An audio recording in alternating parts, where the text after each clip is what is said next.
This is the GT5889.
Gyro locked.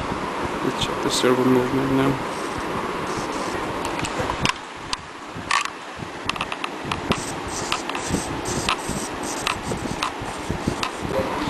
The tail motor of this heli is located over here with heat sinks on top of it instead of located at the tail, which is actually a shaft driven tail, so which helps keep the motor cool, because of the air coming from the main blades, and the heat sinks also keep the motor cool.